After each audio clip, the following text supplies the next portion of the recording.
Is it true that Ukraine should give up dreaming about the NATO's membership? The mission of Ukraine to NATO is headless. Our cooperation remains very much on track, and this year promises to be another very active year in our NATO-Ukraine cooperation. Does it mean something? NATO is here as a friend of Ukraine.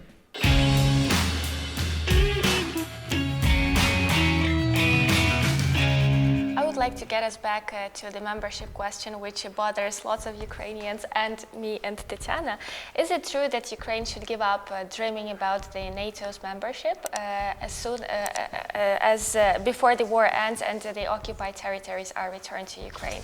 And if that is true, how then we should explain the situation with Georgia and the fact that despite 20% of its territories are occupied by Russia, the General Secretary of NATO said to Georgia that they should be ready for the membership, that they should get prepared for the membership. Well, I would say that allies consider each country that aspires to NATO membership on a case-by-case basis. So each membership story is unique in its own way. As to Ukraine's perspectives for joining, I think as I've already said, there is no secret recipe to become a NATO member.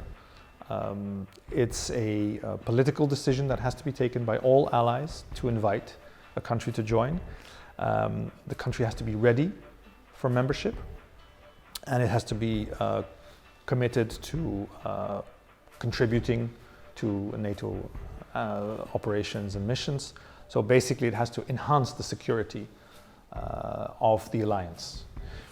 So again, the important thing for Ukraine now is to focus on the deep structural reforms that it needs to implement in order to get closer to NATO and to implement NATO standards, principles, and best practices. So the war is not an obstacle? It's a political decision. So that means that every ally will have to consider all the entire picture. But what is clear is that without having the homework in place, the decision cannot even be considered. So a country has to be ready for membership before that political assessment can be made of how the country's integration into the alliance will enhance the alliance's security. Again, the Bucharest summit talked about both Ukraine and Georgia in one sentence, that they will become members. So that decision stands, and all the decisions that have been taken since then with regard to the open door policy, which is a key tenet of NATO, all of this remains in place and is still valid.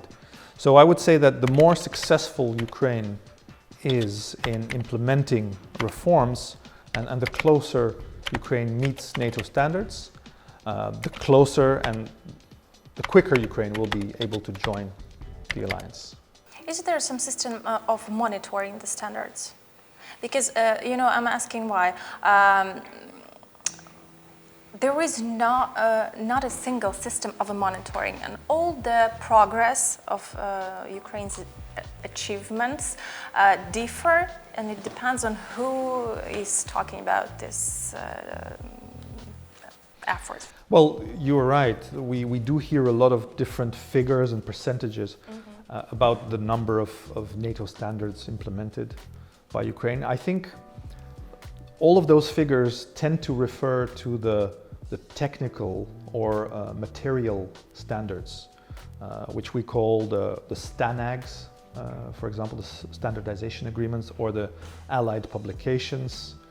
And these refer to rather technical aspects of standards in the armed forces. And of course, all of these standards are very important.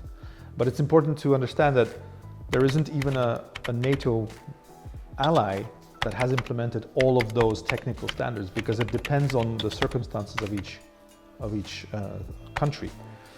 I think what's perhaps even more important, and it's something we should underline, is that when we talk about NATO standards, we also talk about standards of democracy, of rule of law, good governance, market economy, human rights, etc.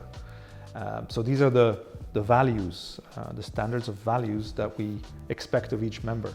So I think it would be more important to focus on that.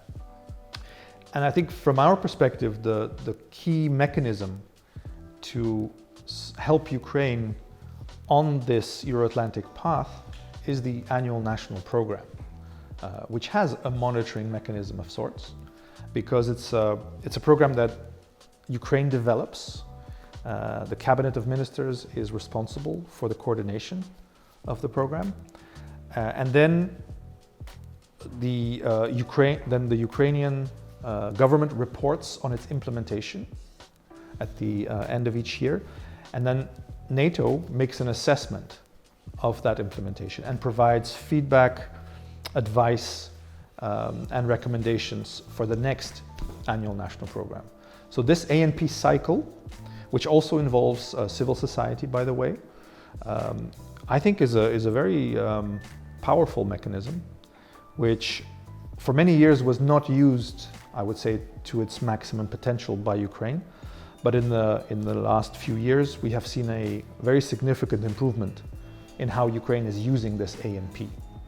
And just for your information, the ANP is actually structured exactly in the same way as a MAP, as a membership action plan. It has the same chapters. So it's not just security and defense, but it's about political, economic, legal aspects as well. So I would say that it's really important to use this ANP to its maximum potential in order to get closer to NATO. The mission of Ukraine to NATO is headless.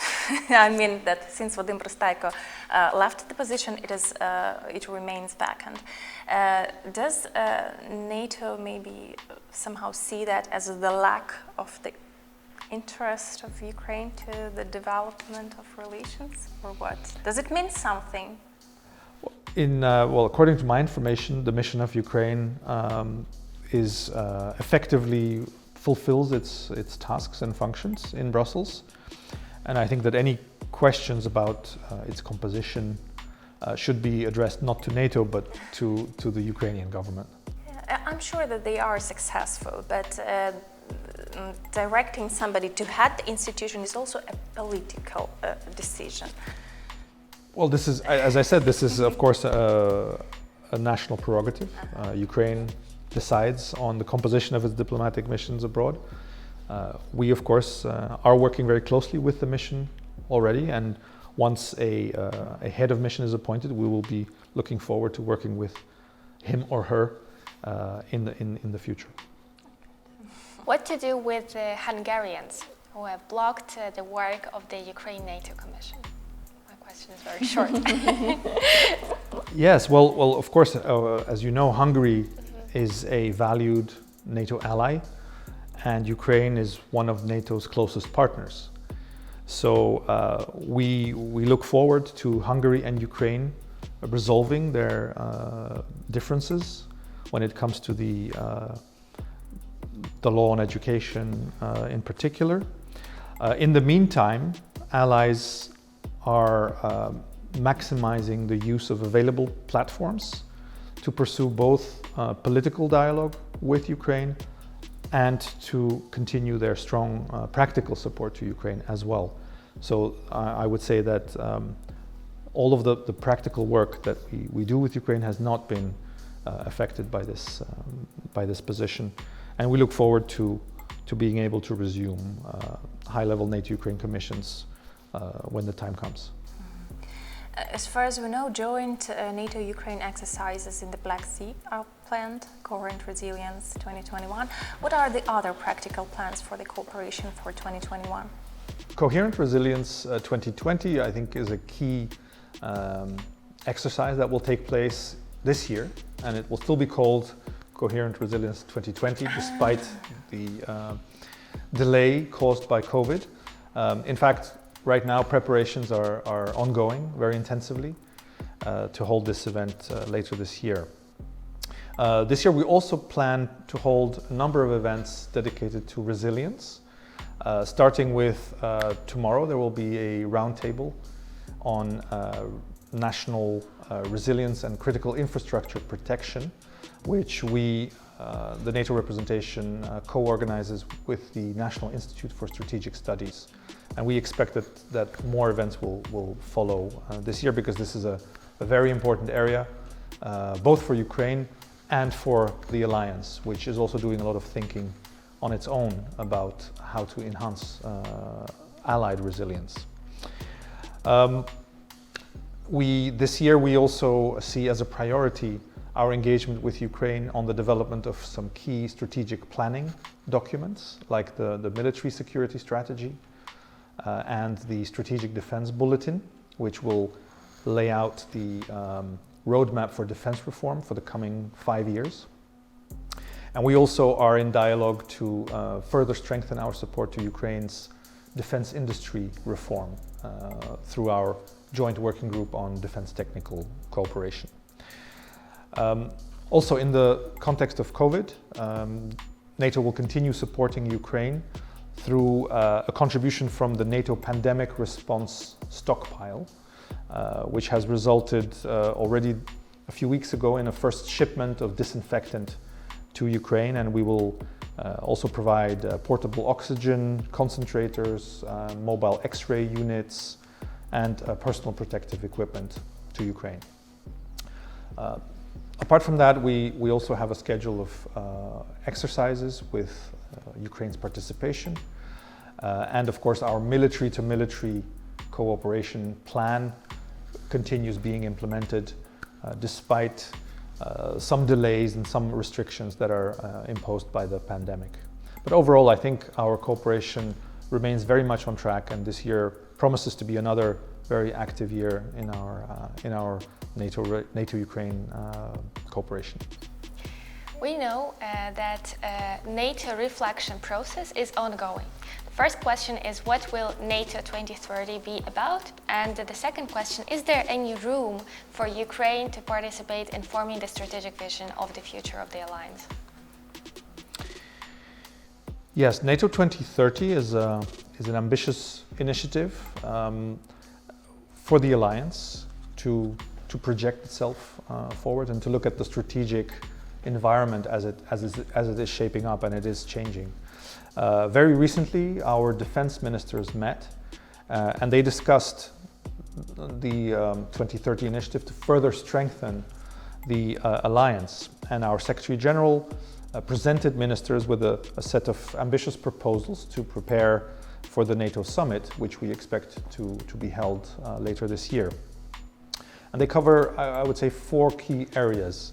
The first is strengthening NATO's commitment to collective defense with more funding for core deterrence and defense activities by the alliance. Secondly, it's raising our level of ambition when it comes to resilience, which I already mentioned, with concrete national targets for resilience and a joint assessment of any vulnerabilities that our member states may be facing. Thirdly, it's about preserving NATO's technological edge with a defense innovation initiative that seeks to promote interoperability and boost transatlantic cooperation.